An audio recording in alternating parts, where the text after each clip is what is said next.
Boa tarde, pessoal! Passando aqui então para explicar as atividades de matemática para vocês, referente ao dia 11 de novembro, tá? Nós estaremos estudando sobre massa, capacidade, tempo e temperatura. A gente vai trabalhar de que forma nós registramos a massa, a temperatura, a capacidade de algumas vasilhas, de que maneira, que objetos a gente usa para fazer essa medição, tá? Então, lá na apostila de vocês, na página 90, ele vai começar a unidade 3, que vai tratar desses assuntos. Então, a menininha traz aqui um cartaz explicando o seguinte: no revezamento 4 por 100 metros, nado livre, a equipe dos Estados Unidos nadou os 400 metros em quase 3 minutos e 10 segundos. Então, nessa fala da menina, ela está falando sobre distância, né, comprimento, onde ela fala em metros. Ela está falando em tempo, quando ela fala 3 minutos e 10 segundos, ok? No próximo cartaz, tem aqui, ó, uma maratona aquática feminina. A brasileira Poliana nadou 10 quilômetros em aproximadamente 1 hora, 56 minutos e 32 segundos. Então, neste caso aqui, ó, ele tem a medida de tempo, aqui tem a distância, né, quilometragem. Depois, no salto com vara, o brasileiro Thiago Braz chegou a 6 metros e 3 centímetros e ganhou a medalha de ouro. Ó, também usando medida de comprimento, né? A questão do metro, do centímetro. No levantamento de peso feminino, a chinesa Meng levantou 307 quilos, ó. Então aqui ele tá falando sobre massa, né? Quando a gente fala em quilos, quando a gente fala em gramas, em miligramas, a gente está falando sobre massa.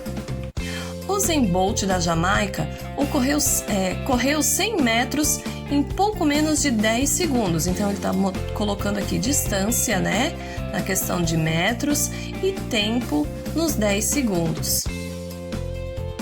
Então, olha quantas informações de medidas que a gente tem nesses cartazes dessas crianças.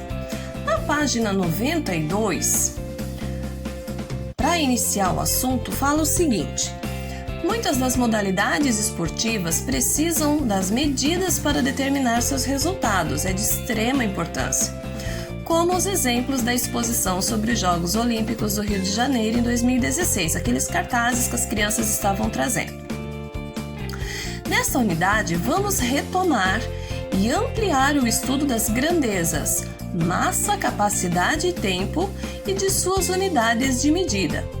Vamos também estudar a grandeza, temperatura e sua unidade de medida. Analise a cena das páginas de abertura desta unidade, converse, no caso, com os seus familiares e respondam as questões a seguir. Vocês podem responder aqui embaixo, vocês podem responder através de conversa, ou se vocês quiserem fazer o registro no caderno de matemática de vocês, pode também, tá? Aí coloca a data de hoje e pode fazer esses registros. A data de hoje, ou então a do dia que vocês estiverem realizando essa atividade. Então o menino pergunta lá: em qual dos cartazes da exposição aparece uma medida de massa? Qual unidade de medida foi usada? Então aqui, qual desses aqui que aparece a medida de massa? Então, ó, quem que estava levantando peso? Ó, então, dessa menininha aqui, ó, no levantamento de peso, a chinesa levantou 307 quilos. Então, aqui é onde está falando em massa, tá? Então, qual foi a unidade de medida? O quilograma. O quilograma foi usado para medir a quantidade que ela levantou. Usain Bolt da Jamaica correu quantos metros? Em mais de 10 segundos ou menos de 10 segundos? Depois a menininha: em qual dos cartazes é citada uma medida de capacidade? Capacidade a gente usa para medir algo líquido, tá, gente? Na informação sobre a maratona aquática são citadas medidas de quais grandezas? Aí vocês vão dar uma olhadinha lá e vão fazer os registros. Letra A. Em que situações do dia a dia você usa as medidas citadas abaixo? Dê um exemplo em cada caso. Então, medida de massa, né? Quando vocês querem comprar, por exemplo, quando vocês vão comprar carne, vocês medem lá na balança. A balança serve para fazer a medida de massa. Então, o quilo, né? No dia a dia de vocês, onde mais vocês usam medida de massa? A medida de capacidade, né? Para saber quanto que cabe numa jarra de suco, numa jarra de Nescau. Medida de tempo, esse fica mais fácil vocês entenderem. E de temperatura. Letra B. Você sabe quantos dias tem cada mês do ano? Cite o número de dias nos meses abaixo. Vocês podem colocar do ladinho, ou em cima, ou embaixo. Olhem lá no calendário se vocês não souberem de cabeça. Então, quantos dias tem janeiro, junho, abril, dezembro e fevereiro? Letra C. Que produtos compramos no dia a dia de acordo com a sua medida de capacidade?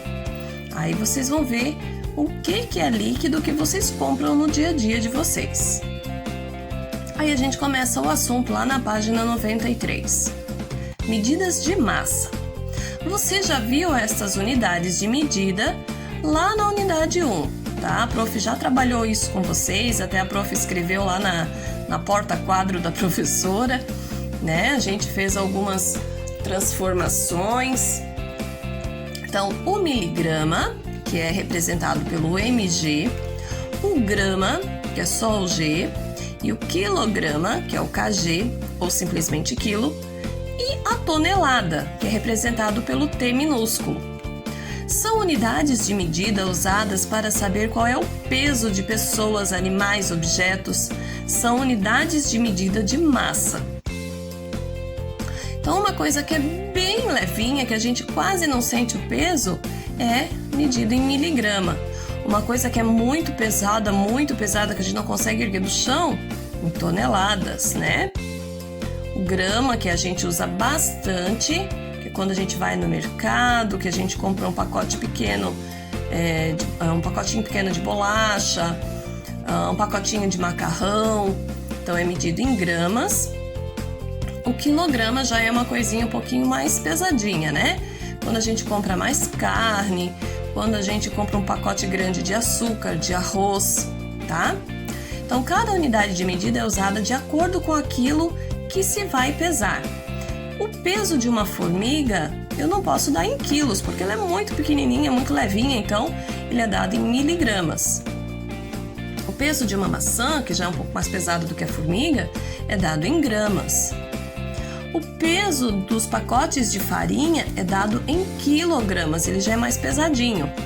E o rinoceronte, que é super pesado, o peso dele é dado em toneladas, que ele é mais pesado, né? Eu preciso de muitos quilos para ter um rinoceronte, então ele é pesado em tonelada.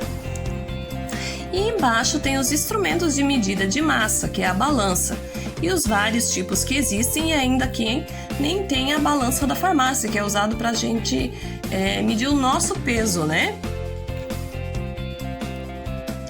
Na questão 1, a apostila pede para vocês o seguinte: assinale apenas a medida mais adequada de cada item. Então, a joaninha. Será que a joaninha é medida em miligramas, em gramas ou em quilos? Será que essa joaninha ela pesa 30 miligramas? Será que ela é mais pesada, ela pesa 30 gramas? Ou será que ela é bem mais pesada e pesa 30 quilos?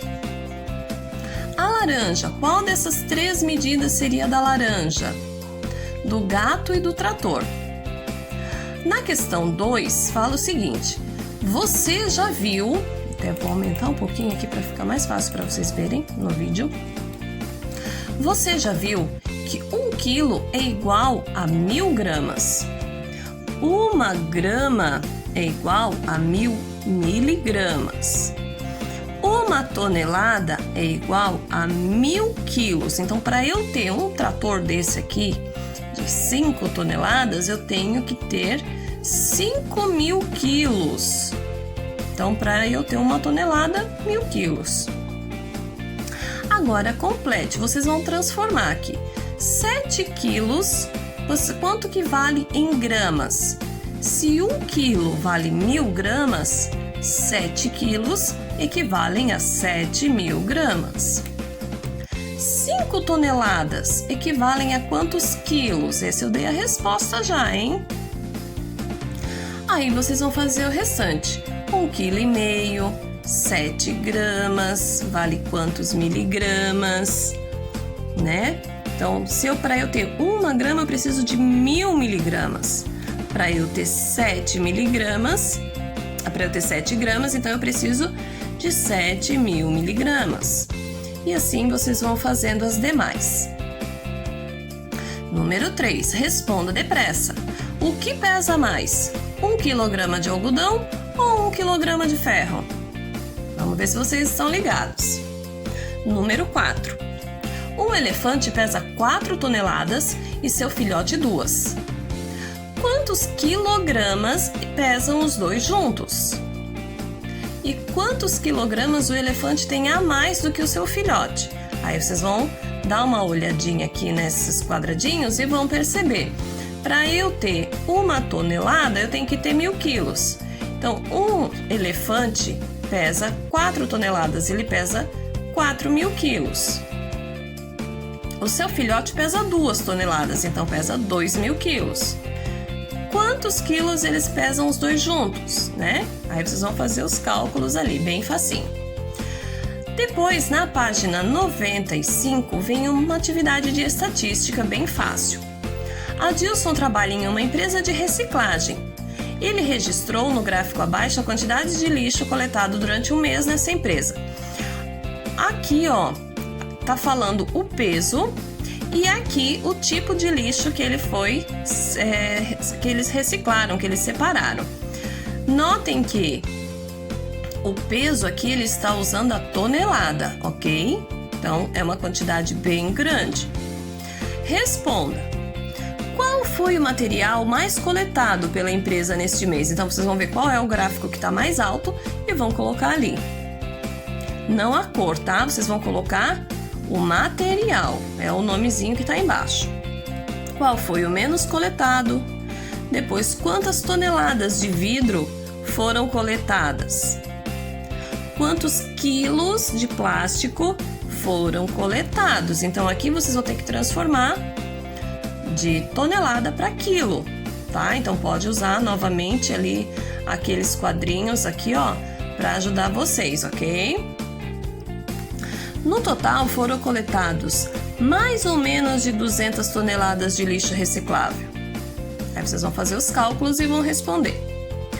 O que significa lixo reciclável? Isso é assunto que a gente já estudou bastante, né? Vocês já viram diversas vezes nas disciplinas de ciências, de geografia, sobre o que é o lixo reciclável. Na sua cidade é feita a coleta de lixo reciclável? E na sua escola? Você já participou de alguma campanha? Vocês vão responder, pode responder do ladinho. Depois vai vir a medida de capacidade. Daí a gente vai falar sobre o litro, o mililitro, tá? Que é o que a gente usa, que são as unidades de medidas da capacidade. Então, nas medidas não padronizadas, a gente usa copo, xícara, jarra. Não padronizadas, por quê? Porque a xícara de chá, elas não têm todas o mesmo tamanho, né? Elas têm mais ou menos o mesmo tamanho, mas não são iguais. E na padronizada, não. A padronizada é o que é. 1 litro vale 1.000 ml. Então, em toda a caixa de leite que tiver 1 litro, vai ter 1.000 ml dentro, né? Porque 1 litro de leite pode me dar 4 copos de leite. O copo de quem é menor vai dar mais. Se alguém tem um copo menor, vai ter mais copos, ok? Se o copo é grandão, vai ter 2 copos, por exemplo, depende. Então, por isso que ele não é padronizado. Então, complete. Que nem a gente tinha feito na atividade anterior sobre grama, quilograma, vocês vão fazer só que com a medida de capacidade. Então, 6.000 ml equivalem a quantos litros? Se para ter 1 litro eu tenho 1.000 ml, 6.000 ml vai equivaler a 6 litros. 10 litros equivalem a quantos ml? Aí vocês vão fazendo os cálculos e vão completando. Qual a vantagem do uso das unidades de medida padronizada de capacidade em relação às não padronizadas? Aí vocês vão dizer qual é a vantagem. Assinale apenas a medida mais adequada de cada item. Um copo cheio, ele é medido em 2 ml, 200 ml ou 2.000 ml. Um balde e uma piscina, né? Vocês vão assinalar a medida adequada. Observe os objetos abaixo. Assinale os que têm capacidade menor do que 1 litro, que cabe menos do que a quantidade que tem na caixa de leite. Aí eu tenho a concha, a pia, xícara de café, uma banheira, um conta-gotas, um tambor. Vocês vão assinalar daí os que cabem menos do que 1 litro. Na atividade 6, seria uma atividade em dupla, mas vocês vão fazer o seguinte: vocês vão formular um problema que envolva litro, tá? Vocês vão criar um problema e vão resolvê-lo e vão mandar junto com as fotinhos das atividades para a prof, ok? Um problema que faça sentido, né? Que tenha um começo, um meio e um fim, uma pergunta, tá? Bem certinho. Na questão 7, diz o seguinte: Antônio vai comprar 2 litros de sabonete líquido. Veja ao lado os 2 tipos de embalagem que ele pode comprar e seus preços. Então, ele quer comprar 2 litros. O máximo que tem é a embalagem de 1 litro ou de 500 ml. Aqui pede para vocês fazerem todas as possibilidades de escolha das embalagens. De que maneira eu consigo formar 2 litros? De todas as possibilidades, tá? Tanto com o vidro pequeno, com o vidro grande, com os 2 juntos. Vocês têm que formar 2 litros. Aí vocês vão fazer todas as possibilidades que dá e o preço de cada possibilidade. Quanto que vai sair cada possibilidade daquelas que vocês marcaram. Aí vocês vão ver qual é a possibilidade mais econômica. A página 98, vocês vão poder pular. Por quê, professora? Porque nesse caso aqui, ó, seria o ideal estar na sala de aula onde a professora tem o material dourado para dividir com vocês e a gente fazer juntos essa experiência. Se alguém tiver em casa o material dourado e quiser fazer, não tem problema. Se não tiver e não quiser fazer, também não tem problema, vocês podem pular essa atividade aqui. Espero ter ajudado vocês. Qualquer dúvida, vocês podem chamar a professora. Beijo no coração!